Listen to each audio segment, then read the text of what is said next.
प्रधानमंत्री नरेंद्र मोदी ने पिछले 10 साल में ऐसे ऐसे बड़े फैसले लिए, ऐसी ऐसी योजनाएं चलाई जो फैसले आज तक कोई नहीं कर पाया।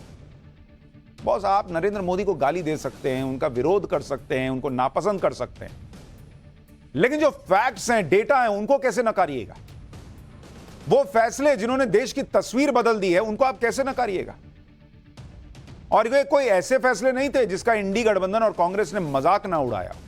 नरेंद्र मोदी की कोई भी स्कीम हो, कांग्रेस इसे फ्लॉप ही बता देती, लेकिन जो काम ये लोग कभी कर नहीं पाए, वो काम नरेंद्र मोदी ने करके दिखा दिया, और ऐसा करके दिखाया कि आज सबका मुंह बंद है। जैसे गरीबों के लिए जन धन योजना का मजाक उड़ाया था कांग्रेस ने, उसे फ्लॉप योजना बताया था विपक्ष ने, जबकि आज जनधन योजना को 10 साल पूरे हो गए और यह सफलता की नई कहानी लिख रही है। इसी तरह से पीएम मोदी ने शौचालय बनाए तो मजाक बनाया गया कि अब सरकार का यही काम रह गया है। मोदी सरकार की विदेश नीति का मजाक बनाया गया कि जबकि पीएम मोदी की विदेश नीति की चर्चा दुनिया में हो रही है। मोदी सरकार ने जीएसटी लागू किया तो मजाक बनाया कि गब्बर सिंह टैक्स है। आज GST collection all time high पर है। डिजिटल पेमेंट यूपीआई का मजाक बनाया गया। कांग्रेस ने कहा गांव देहात में बिना इंटरनेट कैसे पेमेंट होगा। आज यूपीआई ट्रांजैक्शन के मामले में सारे रिकॉर्ड टूट गए हैं और भारत का यूपीआई ट्रांजैक्शन अब दूसरे देशों के साथ भी समझौता करके वहां पे भी हो रहा है। प्रधानमंत्री मोदी की ये सारी योजनाएं गेम चेंजर साबित हुई हैं इस देश के लिए, और इन योजनाओं का असर आज पूरे देश में दिखता है। लेकिन जब इन योजनाओं को शुरू किया गया तब को याद कीजिए बॉस, कैसे कांग्रेस ने मजाक बनाया था। एक बार उसको देखिए कि क्या कहा गया था, फिर इन योजनाओं ने कैसे कमाल बनाया, कैसे रिकॉर्ड बनाया। आज उसके बारे में क्यों बता रहा हूं, सब बताओ।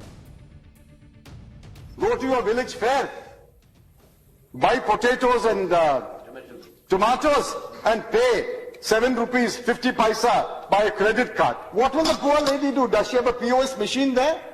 Is it connected to a electricity source? Is there Wi-Fi there? Is the internet working there? Do you know that every village has got a village fair? In my part of the country, the village fair takes in turns. Monday in this village, Tuesday in the next village, Wednesday in that village. All over India. Everywhere. That is where you bring your produce and sell. Vegetable, fruit, baskets, toys, plastic. You bring it and sell. You think all of them should have a POS machine in their hand? Geo. What kind of a false picture that you are present? यह दिक्कत थी कांग्रेस के नेताओं, जो वो 60 साल में राज करके देश के लिए सोच नहीं पाए, देख नहीं पाए। उनको लगता था ये हो ही नहीं सकता, और चूंकि नरेंद्र मोदी का विजन था कि नहीं ये करना है और इसको कैसे करना है, ये मेरा प्लान है, मैं करके दिखा दूंगा, ये लोग नरेंद्र मोदी को हतोत्साहित करने, रोकने, इसके लिए उनका मजाक उड़ाते थे। लेकिन मोदी रुकने वालों में से। अगर पीएम मोदी की सबसे सफल और क्रांतिकारी योजना की बात की जाए तो वो जनधन योजना है। प्रधानमंत्री जनधन योजना को 2014 में उन्होंने लॉन्च किया था, और इस योजना का लक्ष्य था देश के गरीबों और वंचितों को बैंकिंग सिस्टम से जोड़ना। जनधन योजना में अकाउंट नहीं खोले गए थे, बैंक अकाउंट, और वो अपने इस लक्ष्य में पूरी तरह से सफल हुई योजना है। ना सिर्फ सफल हुई, बल्कि इस जनधन योजना जिसका मजाक उड़ाया था विपक्ष ने, ये अकाउंट खोल दिए, पैसा तो है ये नहीं है, क्या होगा। बॉस, उसी जनधन योजना ने नए रिकॉर्ड बनाए। जनधन योजना को 10 साल पूरे हो गए। 53 करोड़ से ज्यादा बैंक खाते खोले गए। 53 करोड़, जो पूरे यूरोप की आबादी से ज्यादा है। पूरे यूरोप में जितने लोग नहीं हैं, उससे ज्यादा नरेंद्र मोदी सरकार ने 10 साल में बैंक अकाउंट खुलवाए। इन बैंक खातों में 2,31,000 करोड़ रुपए जमा हुए। जो लोग पूछते थे कि पैसा तो है ये नहीं है, अकाउंट खोल के क्या होगा, 2 लाख करोड़ से ज्यादा पैसे जमा हुए हैं। जनधन योजना गिनीज वर्ल्ड रिकॉर्ड में शामिल हो गया है। एक हफ्ते में सबसे ज्यादा बैंक खाते खोलने का रिकॉर्ड दर्ज हुआ है। यह है नरेंद्र मोदी का विजन, और यह है विपक्ष का मजाक उड़ाने का, जो उनका अपना हथकंडा और तरीका रहा है, उसका धराशायी हो। यह जनधन योजना की कामयाबी का छोटा सा उदाहरण बता रहा हूं कि वर्ल्ड रिकॉर्ड बना दिया इसने। आपको यह भी बताऊंगा कि जनधन योजना का कितना गहरा इंपैक्ट देश पे पड़ा है। जनधन योजना का कांग्रेस ने जमकर मजाक बनाया, लेकिन इसकी कामयाबी के बाद अब कांग्रेस नेताओं के सुर बदल रहे हैं। साल 2018 में कांग्रेस नेता पी चिदंबरम ने जनधन योजना को जुमला बताया था। चिदम्बरम ने कहा था कि जनधन खातों का इस्तेमाल नोटबंदी के दौरान काले धन को सफेद करने के लिए किया गया। आज जनधन योजना के 10 साल पूरे होने पर पी चिदम्बरम योजना की कामयाबी पर खुशी जाहिर कर रहे हैं, लेकिन इसका श्रेय मोदी सरकार को देने से अभी भी वो बच रहे हैं। अब भाई साहब कह रहे हैं, चिदम्बरम भाई साहब, कि मोदी सरकार ऐसा दिखा रही है कि जैसे कि ये योजना उसी की देन है, जबकि इसकी नींव पूर्व RBI governor doctor C Rangarajan ने रखी थी। उनकी बनाई योजना का नाम मोदी सरकार ने अगस्त 2014 में बदलकर जनधन योजना कर दिया। हालांकि यह खुशी की बात है कि इस योजना में 53 करोड़ से ज्यादा लाभार्थी शामिल हो चुके हैं। मतलब जब गाली देना है तो मोदी गाली खाएंगे, तारीफ करना है तो मोदी मुंह से नहीं निकल पाता कि अरे ये तो पहले से हो रहा था। अरे जब पहले ही कर दिए थे, 60 साल राज करके कर ही दिए होते तो ये 53 करोड़ अकाउंट खोलने की जरूरत ही क्या पड़ती। इसी तरह से एक और कांग्रेस नेता है राज बब्बर, जो पीएम जनधन योजना की तारीफ कर चुके हैं। साल 2022 में जनधन योजना के 8 साल पूरे होने पर राज बब्बर ने इसकी तारीफ में सोशल मीडिया पर पोस्ट लिख दिया था कि पीएम जनधन योजना ने 8 साल पूरे कर लिए, लोगों तक पैसा और मदद सीधे बिना किसी दखल के पहुंचाए। यह क्रांति है। आधे से ज्यादा अकाउंट महिलाओं के हैं। ऐसी योजना आपका पैसा आपके हाथ के नाम पर मनमोहन सरकार में भी शुरू हुई थी, लेकिन मौजूदा सरकार ने उसे बेहतर तरीके से जमीन पर उतारा। पीएम मोदी ने देश के गरीबों और वंचितों के लिए जैम के कॉन्सेप्ट को आगे बढ़ाया। अब ये जेएम क्या है भाई? जेएम का मतलब है ये जो सड़क पे जाम लगता है वो वाला जाम नहीं है बॉस, ये है जेएम। ये क्या जैम है? जो आप जैम खाते हैं वो भी जैम नहीं है। जे से है जन धन योजना, जिसके बारे में अभी मैं आपको बता रहा हूं कि लोगों के बैंक अकाउंट खुले। ए से क्या है भाई? ए से है आधार, कि लोगों को आधार से जोड़ा जाए।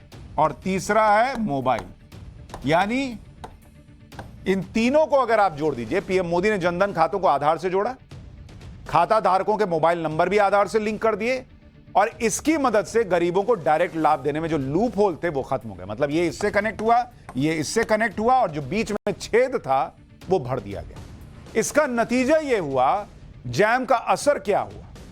वयस्कों में फाइनेंशियल इंक्लूजन रेट, जो फाइनेंशियल इंक्लूजन रेट FIR इसको कहिए, अब FIR वो पुलिस वाला मतलब समझ लीजिएगा, फाइनेंशियल इंक्लूजन रेट कह रहा हूं, ये 2018 में 25% पे था, जो 2024 में बढ़कर 80% पे पहुंच गया। मतलब जो लोगों का जुड़ाव हुआ वो बढ़कर 80% पहुंच गया। देश भर में कितने वयस्कों के बैंकिंग और वित्तीय सेवाएं सीधे मिल रही है, फाइनेंशियल इंक्लूजन रेट से मापा जाता है। जैम की वजह से फाइनेंशियल इंक्लूजन रेट इतनी तेजी से बढ़ा नहीं तो 80% तक पहुंचने में 47 साल लगते। यानी जैम की वजह से ये जो जनधन, आधार और मोबाइल, ये जो तीनों जोड़ दिए गए नरेंद्र मोदी सरकार के बाद, इसकी वजह से देश के 47 साल बच गए। 47 इयर्स नरेंद्र मोदी ने बचाए इस देश के। आपको जैम के पूरे इंपैक्ट के बारे में भी बताऊंगा, लेकिन पहले बताता हूं कि जनधन योजना का असर कितने लार्ज स्केल पर हुआ है, कैसे देश के कोने कोने में गरीबों के बैंक खाते खोले गए, और खास तौर पर महिलाओं को कैसे इसका लाभ मिला है। जनधन योजना के तहत अब तक 53 करोड़ से ज्यादा बैंक खाते खोले गए। इसमें से 57% यानी 57%, 30 करोड़ बैंक खाते महिलाओं के, जो रूस की आबादी का 2 गुना है। जनधन योजना के 35 करोड़ लाभार्थी ग्रामीण और सेमी अर्बन इलाके के। बैंक खातों में औसत डिपॉजिट रकम 2015 में 1279 रुपए थी, जो 2022 में बढ़कर 3761 रुपए हो गए। 2015-16 में 53% महिलाओं का सेविंग अकाउंट था। 2021 तक 79% महिलाओं के सेविंग अकाउंट्स खुल गए। यानी जनधन खातों की वजह से महिलाओं को आर्थिक सुरक्षा और स्वतंत्रता मिली और वो समाज की मुख्य धारा से जुड़ पाई। जनधन योजना की वजह से कोविड महामारी के दौरान गरीबों को मदद मिल पाई। अगर जनधन योजना से लोगों के बैंक खाते न खुले होते तो कोविड के दौरान क्या हाहाकार मचता, आप सोचिए भाई। कोविड लॉकडाउन के 10 दिन के अंदर 20 करोड़ महिलाओं के जनधन बैंक खातों में 3 महीने तक 500 रुपए डाले गए। 24 मार्च 2020 से 17 अप्रैल 2020 के बीच 16 करोड़ जनधन धारकों को 36,600 करोड़ रुपए की सहायता दी। सब बंद पड़ा था। कहां से जाके देते आप महिलाओं को पैसा, कैसे चलता घर? लेकिन एक आदमी जो दूर की सोच रहा है, उसको किसी तरह से नीचे खींचने पर ये लोग पड़े हुए। इसी तरह से पीएम मोदी ने पेंशन सुधारों पर भी ध्यान दिया और यूनिफाइड पेंशन स्कीम लेकर आए। देश में पेंशन को लेकर लंबे समय से राजनीति हो रही। अभी तक देश में 2 पेंशन योजनाएं चल रही हैं, पुरानी पेंशन योजना ओपीएस, ओल्ड पेंशन स्कीम, और न्यू पेंशन स्कीम यानी एनपीएस। कई राज्यों में पुरानी पेंशन योजना लागू कर दी गई क्योंकि नरेंद्र मोदी को हराना था। पुरानी पेंशन योजना को राजनीतिक हथियार की तरह इंडी गठबंधन ने इस्तेमाल किया, जिससे सरकारों पर वित्तीय बोझ बहुत बढ़ जाता, जबकि एनपीएस में जो पेंशन मिलती है वो बाजार पर निर्भर करती है। ऐसा रॉकेट बना हुआ है शेयर बाजार की एनपीएस में फायदा भी हो रहा है। पेंशन को और पारदर्शी और बेहतर बनाने के लिए मोदी सरकार ने यूपीएस को मंजूरी दी, यानी यूनिफाइड पेंशन स्कीम, जो अगले साल से लागू हो जाएगा। अब आपको बताता हूं कि तीनों पेंशन योजनाओं में अंतर क्या है। पुरानी पेंशन योजना सरकारी कर्मचारियों के लिए, एनपीएस सरकारी कर्मचारियों और प्राइवेट सेक्टर दोनों के लिए। ओपीएस में कर्मचारी की सैलरी से कोई कटौती नहीं होती। एनपीएस में कर्मचारियों की बेसिक सैलरी और डीए से 10% कट जाता है। ओपीएस में रिटायरमेंट के समय की सैलरी की आधी रकम पेंशन मिलती है बेसिक, और एनपीएस शेयर मार्केट बेस्ड है, भुगतान बाजार पर निर्भर करता है। ओपीएस में एक निश्चित रकम पेंशन के तौर पर मिलती है, एनपीएस में निश्चित रकम मिलने की गारंटी नहीं। पुरानी पेंशन योजना में जीपीएफ यानी जनरल प्रोविडेंट फंड की सुविधा है, नई पेंशन स्कीम में जीपीएफ की सुविधा नहीं है। पुरानी पेंशन स्कीम में हर 6 महीने में महंगाई भत्ता मिलता है, नई पेंशन स्कीम में यह व्यवस्था नहीं है। पुरानी पेंशन योजना में कर्मचारी की मृत्यु पर जीवन साथी को पेंशन मिलती है, नई योजना में पूरी पेंशन राशि कर्मचारी के नॉमिनी को एक साथ मिल जाती है। नई पेंशन योजना में कोई निश्चित पेंशन नहीं मिलने का प्रावधान है और इसी का विरोध लंबे समय से कर्मचारी कर रहे थे। इसी को देखते हुए मोदी सरकार ने यूनिफाइड पेंशन योजना शुरू कर दी, जिसमें ओपीएस और एनपीएस की खूबियों को मिला दिया।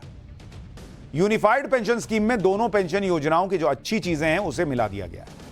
यूपीएस सरकारी कर्मचारियों के लिए है, आखिरी 12 महीने की औसत बेसिक सैलरी की 50% रकम पेंशन के रूप में दी जाएगी, लेकिन इसके लिए 25 साल की नौकरी कम से कम होनी चाहिए। अगर कोई कर्मचारी 10 साल नौकरी करता है तो उसकी भले बेसिक सैलरी 20,000 ना हो, फिर भी उसे 10,000 रुपए की पेंशन मिलेगी। अगर कर्मचारी की मृत्यु हो जाती है तो उसकी पेंशन का 60% परिवार को मिलेगा। यूपीएस में पेंशन के साथ डीए या महंगाई भत्ता भी दिया जाएगा। यूपीएस में पेंशन कोष को 2 हिस्सों में बांटा गया है। इंडिविजुअल पेंशन फंड में बेसिक सैलरी प्लस डीए की 10% रकम जमा होगी। इस फंड में इतनी ही रकम सरकार की तरफ से भी जाएगी। गारंटी रिजर्व फंड में बेसिक सैलरी प्लस डीए की 8.5% रकम सरकार अपनी तरफ से जमा करेगी। कर्मचारी की तरफ से इसमें कोई भी रकम जमा नहीं की जाएगी, यानी सरकार अपनी तरफ से 18.5% रकम जमा करेगी। पीएम मोदी के विजन का एक और उदाहरण आपको बताता हूं। अब जैसे ये पेंशन हो गया, भाई पेंशन आज लोगों को लग रहा है कि अरे नहीं, हमको ओपीएस सूट करता, हम तो वही लेंगे। अच्छा, तुम दे रहे हो, हम तुमको सरकार में ला देंगे। लेकिन जैसे नरेंद्र मोदी ने जनधन के समय 10 साल बाद क्या जरूरत है देश की वो समझ के किया था, वो आज भी जो कर रहे हैं, भाई नरेंद्र मोदी एनपीएस हटा दे, ओपीएस कर दे। नरेंद्र मोदी और कितने साल प्राइम मिनिस्टर रहे? जब देश को इसका असल भुगतान करना पड़ेगा और लोग बाप बाप करेंगे, उस वक्त शायद ही नरेंद्र मोदी प्रधानमंत्री होंगे, लेकिन वो देश का सोच के कर रहे हैं। और जब पब्लिक नहीं समझी कि भाई देश के लिए इतना करना जरूरी है, तो फिर ओपीएस एनपीएस मिला के यूपीएस ले आए। पीएम मोदी के विजन का एक और उदाहरण दिखाता हूं आपको। साल 2016 में मोदी सरकार ने यूपीआई की शुरुआत की, जिसने देश में डिजिटल पेमेंट की सूरत बदल दी। यूपीआई की चर्चा दुनिया भर में होती है। यूपीआई की तरह ही अब यूएलआई शुरू किया जा रहा है, यानी यूनिफाइड लैंडिंग इंटरफेस, जिसमें लोन या कर्ज लेना बड़ा आसान हो जाएगा। अब ये यूएलआई क्या है भाई?